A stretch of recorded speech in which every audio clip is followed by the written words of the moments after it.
Good afternoon. Today's the 8th of May and this is Baron's Classic Car Auctions at Marchwood. The weather is considerably better than it was last month and we're here for yet another auction preview for their May sale. I do apologise if I get anything wrong, which happens all the time.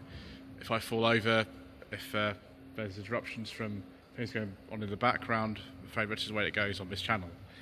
Lot number 101, a 1976 Silver Shadow 1. Shadow 2 came in, I think, in 77, so this is a kind of pre-facelift car. Don't know what that vibration was, I'm afraid, viewers. Estimate on this is between £2,000 and £7,000. Apparently this has been kept in France most of the time. It's not perfect by any means. I can't believe things like a Silver Shadow or a Silver Spirit are as cheap as they are, but that's what it is.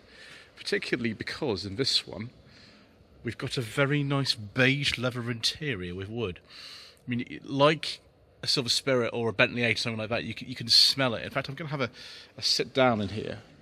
Typical 70s Rolls Royce with this very, very thin rimmed steering wheel. Oh, it's got very comfortable seats, viewers. Look at this Clarion stereo in here. I imagine that's a little bit later than the car. Fasten seatbelts, yes, we're not going anywhere, so don't worry about that. It's quite haphazard controls in here. And we've got another stereo down here, I imagine that's the original one. Yes, cruise control. That's the gear lever. And a few bits in here are exactly the same as like a Bentley 8, because underneath a Bentley 8 and a Silver Spirit are the same. There's one of these. Yeah, those are the window switches and things. So real wood, real leather. Listen to the clang of the door. Oops. Let's try again. It's better. Yeah, it looks okay. I mean, I can see elements like kind of this that are going to need attention at some point, but yeah, I like that very much. It's a nice start to proceedings. Let's have actually look under the bonnet as well, so we can get this open.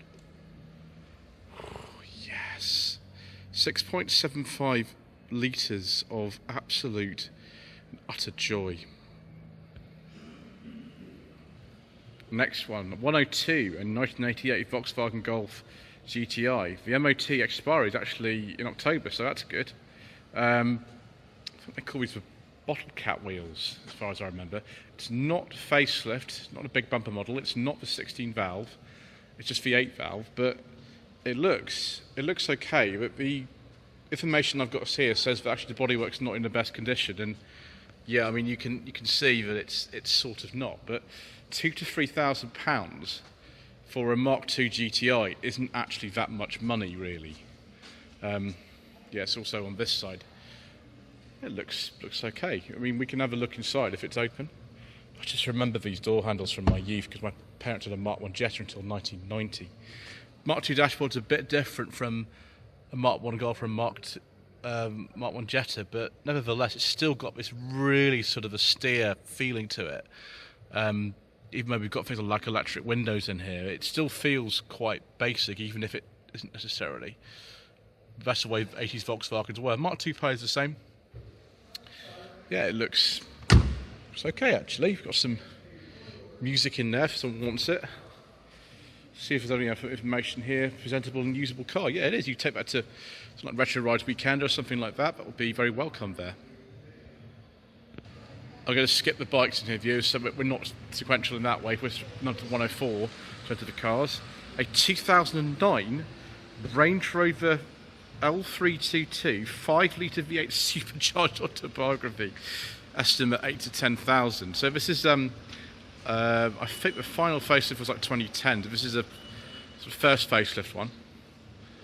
I don't know if it's open. Someone's obviously personalised the interior and things, because autobiography means you personalise everything you want. If you want a gun rack in the back, you can have it. If you want them to match the seats to a shade of clothing you're wearing, you can. It's just got everything in it. They've taken away the key that used to be down there on the early ones. I think I've driven a really early one. It's 2002, I think, when I drove. Was a long time ago. Still got BMW switches in here because it was designed under BMW, even if they sold the company in 2000 to Ford. It's not my kind of thing really, particularly this. So it's got really big wheels. It'd be very fast.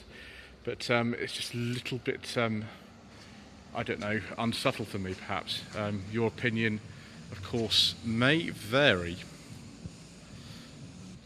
So the next one is something very different. It's a 1954 Riley RME. I think we saw this last month actually. Estimate £7,000 to £8,000. Car is highly original. Discrete flashing indicators apparently fitted, working in conjunction with semaphores. I mean, I would probably want flashing indicators on any car that I bought, so there we go. Suicide doors on the front. Opening quite nice. So Riley was a very, very nice brand of car. It's just a shame that we sort of ended up in the kind of melange of things that the British Leyland in it. The entire Riley range was discontinued in 1969. The last one remaining was the 1300 Kestrel, I think. This is a time when Riley were actually more independent. They weren't entirely independent this time, but they were more independent than, British Leyland. This car came in before the merger of Austin and Morris in 1952 with BMC. So, big luxurious cars. There are the semaphores here. It's just delightful. Look at this sort of late 40s designed dash and all this wood and leather. Someone's even put some rear seat belts in it, which is amazing. It's what you need. Just sort of proper old British engineering, which is very, very tasty indeed. It's interesting. This is a actually no, this is the wrong MX-5. There's actually another one to sell. Hold on a second, please. We'll come back to this one later. Okay, sorry. This is one of two NB MX-5s that are here. This one is a 2003. It's a Nevada limited edition. Estimate is £1,000 to £2,000, so these cars are still in no budget reviews territory, which is good. The most obvious thing to look for on one of these is rust, but I've also seen this one has got some damage on it. You can see that there. The recent service dated March 2024. Excellent, so it's bang up to date. Being one of the slightly later ones, we've got the indicator stalk on the left-hand side.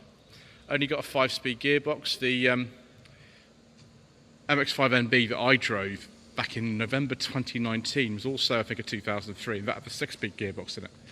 I imagine this one might be a 1.6 one rather than a 1.8, but I'm not entirely sure. Yeah, here we go.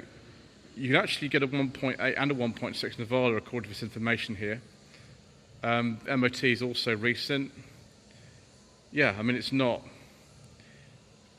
perfect or anything. You could take this to kind of Shedfest or something with tons of MX-5s there for not a lot of money. I mean, this would be a very nice summer car. Yeah, it just needs a bit of tidying up, really. We could just have it as it is, as a cheap convertible for summer. That's what they're very good at. So, lot number 108, a 1968 MGC GT, guide price between £20,000 and £23,000. Now, we've seen this one before, saw it last month. Apparently, this car's had over £50,000 worth of work on it, and I can imagine that. It is virtually immaculate. Not that actually these are worth as much as that, but sometimes people just get carried away, don't they? Interior is very nice. Got that sort of 60s MGB and MGC steering wheel. Got those Austin and Morris 1800 interior door handles. I think they were the first cars they used them on. It's very nice indeed. It's not quite my sort of thing, but the C is a bit more interesting than the B because this has got the 6-cylinder engine in it. But yeah, there we go. So, lot number 109. Our old friend, the 1989 Ford Escort XR3i, guide price £3,000 to £5,000. That's not a lot of money for a Mark IV XR3i, I don't think, anyway. It's not quite correct. There are certain bits missing on it. There are certain bits that are, the wrong type. This really shouldn't have the clear indicator lenses on it, but I think it looks okay. The Ford badge has had the colour changed, but the body shell's pretty good. The paint's all right. The interior is mostly complete, I think. I don't know what this is still doing here. I mean, you could obviously make it better, make it into something else, or you could just use it as it is. Value of sort of Escorts is increasing all the time, so the fact this hasn't sold and it's only estimated between £3,000 and £5,000 is a bit of a mystery to me. So Silver Shadows here, right next door to it, lot number 110, is this 1991 Bentley Turbo R, and it looks, well, absolutely amazing. Can have a smell as well inside here. Electric seats, dark blue, beige leather interior with wood and piping. Different column selector this time, different steering wheel. Oh, but the smell of this is just, it's amazing. We've got memory seats and things like that, and what looks like a period Sony stereo in it. We've got gauges aplenty. We've got a rev counter to Bentley rather than a Rolls Royce. I mean, it's at 141,000 miles, but things like these little courtesy lights here in the armrests still work. Cruise control is there. Why this hasn't sold, I don't know. I'm just gonna pick my phone up for just a second and just have a look at the mileage, the sort of estimate on this. But I mean, look, the paint is pretty good. Again, it's a bit like the Silver Shadow, really. They're not worth that much money for what they are, but you know, you might end up having some big bills depending on how far you want to go with these. But it's very nice. Oh, the guide price is actually on the windscreen up there, £6,500 to £8,000. There we go. So lot number 112, a 1960 Jaguar Mark II, 3.4 litre. Bit of a theme going on here with the interiors. Also got more beige leather going on. Manual as well. Guide price on this is 20 to 25,000. Right hand handbrake. It all looks very correct, although that steering wheel's been changed for an E-Type one. Look at all these gauges, and again, rather like that Bentley and the Rolls Royce before that, you get this lovely, lovely smell in here. It's all the wood and the leather. I mean, I'm not sure this is quite my sort of thing. It's a little bit too old for me, without, you know, having various modifications in it to make it a bit easier to drive, but it's pretty delightful nevertheless. So next one, 1936 Standard 10, estimate £7,000 to £9,000. Standard 10, apparently, this one's been living in the same village, a place called Sherfield English, near Romsey, for a long time, sort of like 80 odd years or something like that. It's a really, really interesting sort of looking car. I mean, it's just a bit sort of old for me, really. It's just not the sort of thing I'm that interested in. But it's very low ownership. I think it was sort of maybe 2 families from new or something like that. That's the handbrake down there. Yeah, the story's kind of almost with this like more interesting than the car is. I mean, it's still an interesting car. There's not many of these around, but look at all this stuff on there. It's sort of talking about it. Excellent. Apologies for the background noise for you. This is a very early Jaguar Mark II 3.8 litre to 59. It's just like the ones they used to sort of have career off cliffs in those old ITC series, like the Baron and Persuaders and the Saint and things like that, doesn't it? Let's have a look inside here. Ooh, green leather interior. All looks very nice in here and complete. That's the original steering wheel, by the way, opposed to the E-Type one that's in a red car.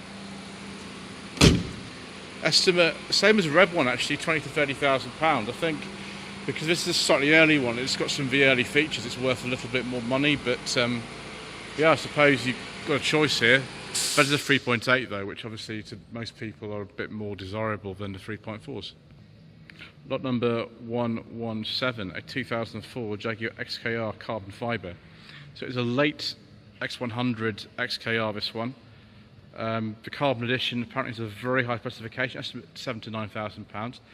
I've driven one of these. It was a 97. It just had this sort of standard interior, such as the you know, what we call classic interior, lots and lots and lots of wood and leather. This has leather, but not so much of the wood. The XKR, I think, for a lot of people would be more desirable. I just prefer the standard one. It's a little bit less aggressive than this. But yeah, that's very nice. I'm sure somebody will Snap that one up. We saw this last month, I believe, as well. The 1948 Chevrolet Fleetmaster. It's not been used in about 10 years. The guide price on this is $9,000 to $11,000. This is something I don't really know much about, to be honest here. This is not the sort of area that I know anything about, and I'm particularly bad on American cars. But look at this bench seat and this sort of very typical sort of 40s dash in here, and I think it's a column change as well, which is interesting. I've only ever driven one car of a column change, and it wasn't my favourite particularly. Yeah, but also the size of this thing, it's big. Wonder how many of you are into this sort of stuff. Let me know in the comments section below what you prefer. It's funny, like a lot of British classics, even these days, aren't worth much more than they were in the 1990s.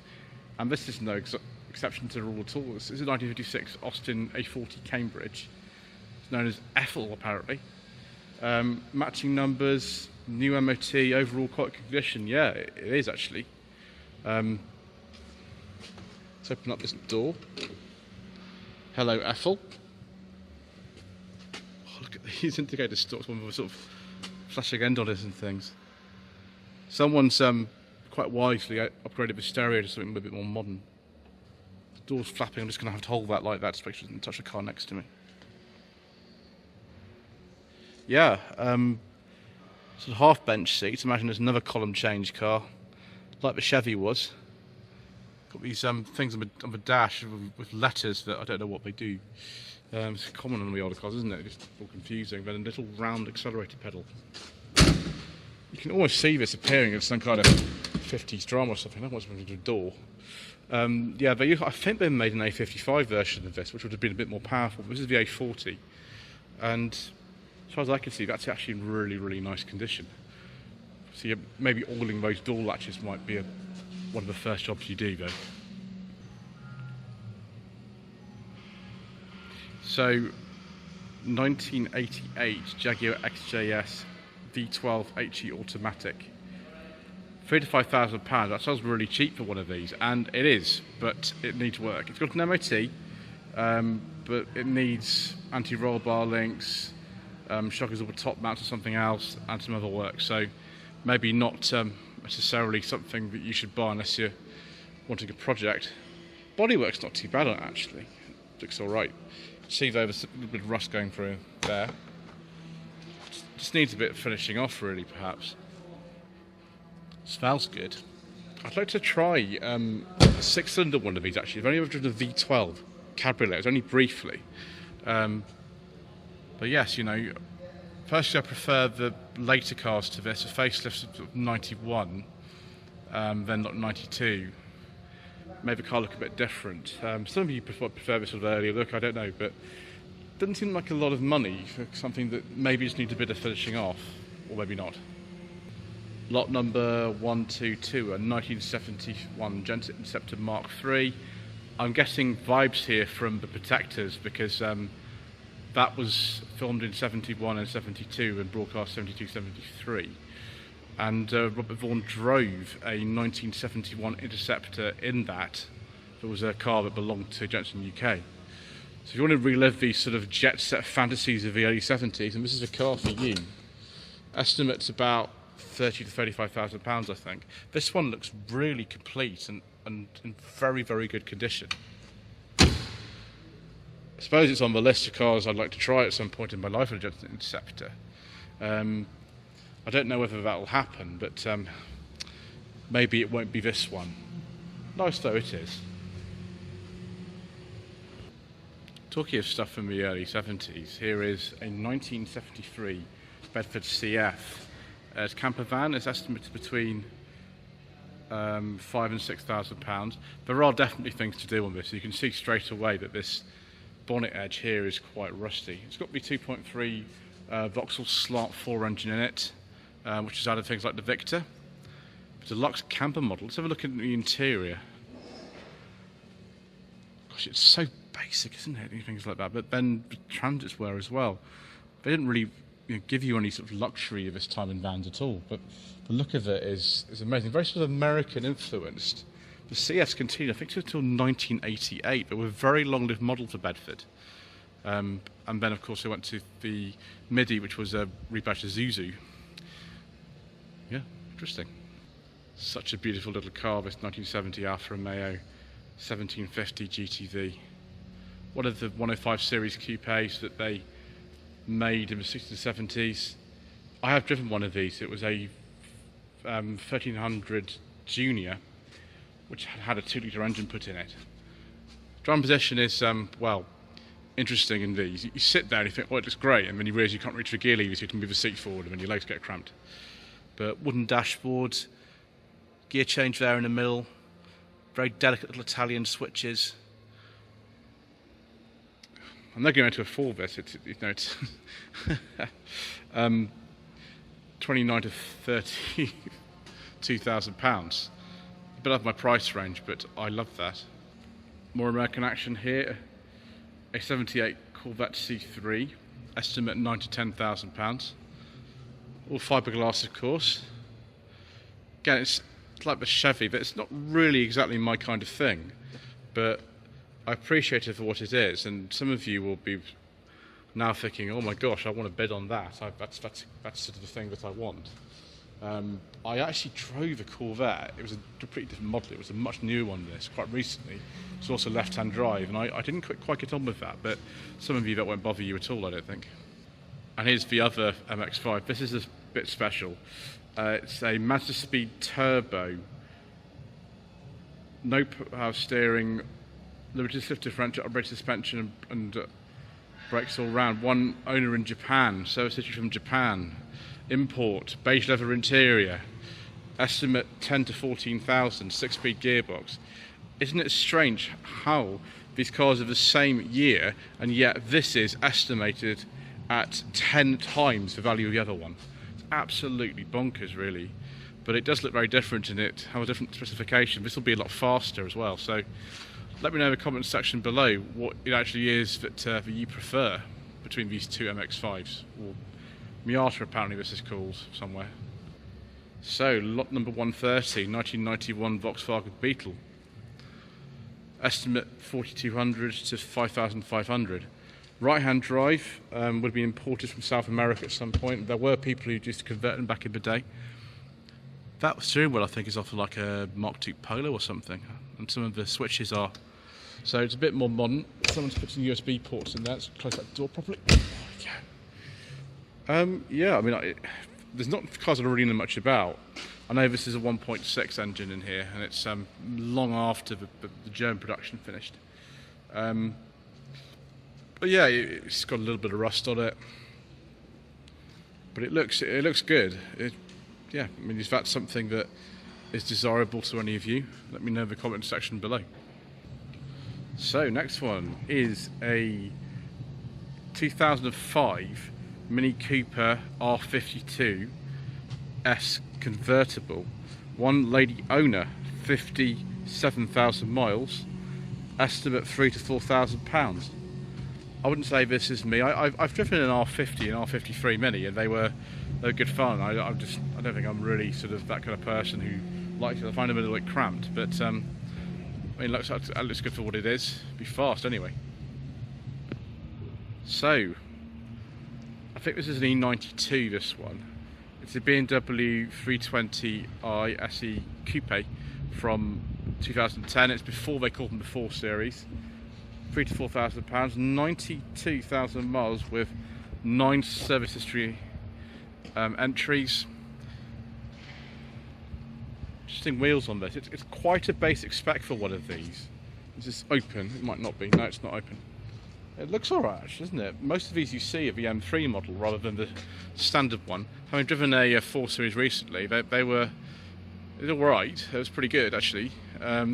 Again, I'm just not sure I personally have a car like this, but some of you might really want it. It doesn't seem that much money, really, to me. I think for between £2,000 and £3,000 I'd rather have one of these, even though I know the sills on these can go pretty badly. It's a 2002 S-Type V6 Sport Automatic. I have driven one of these. It was not Sport, it was a standard 3 litre automatic like this one, and I still quite enjoyed it. It just would have been better for brakes, to have been in better condition, but yeah, there we go. They love Jaguars here, and you know, this is no exception. Lovely Jaguar for what looks like not a lot of money. 2002 Saab 9.3 Hot Aero, and goodness me, I have driven one of these. I've even driven another one, which is a Vigan, which is coming up on channel at some point. This is £1,000 to £2,000. They're not worth a lot of money. These, the Vigans are worth far more for some reason, even though they've got just a power increase potentially and some re-engineering. But if you want a cheap convertible, this I'm sure represents good value. I don't know about these wolf race wheels though. Maybe not my taste particularly. That one's locked as well. Yeah, I mean, you're going to have to look carefully at that. But it's even low mileage and everything. And headlight wiper action too. Apologies for the very loud music used. Number 136. A 1966 Triumph TR4A. I thought you couldn't buy a TR4 for under 20 grand that was sort of half decent. This one has been here so long, but it's been reduced to £18,000 to £20,000, so apparently you can. So it's got independent rear suspension, nice wooden dash, and the lovely styling. I don't know why no one's bought this. I mean, again, I know that the 60s cars aren't quite as desirable as they used to be in some cases, but that's still a lovely car. Another XJS, we've seen this a couple of times before. This one is definitely a project car. It's an 88 XJS V12 automatic convertible. It's got a lovely beige leather interior. I think they've done a few jobs to this so far, but this obviously needs a bit more. But it's only estimated at £1,500 to £2,000. It isn't a lot of money really. And once it's done, it will be worth a lot more than that. But yeah, one of the most important things in here, as you can see, you've got a lovely beige leather interior with wood. It needs some attention. I mean, that's only going to need doing, isn't it? But yes, if you want a challenge, this might be for you, particularly as it's the V12.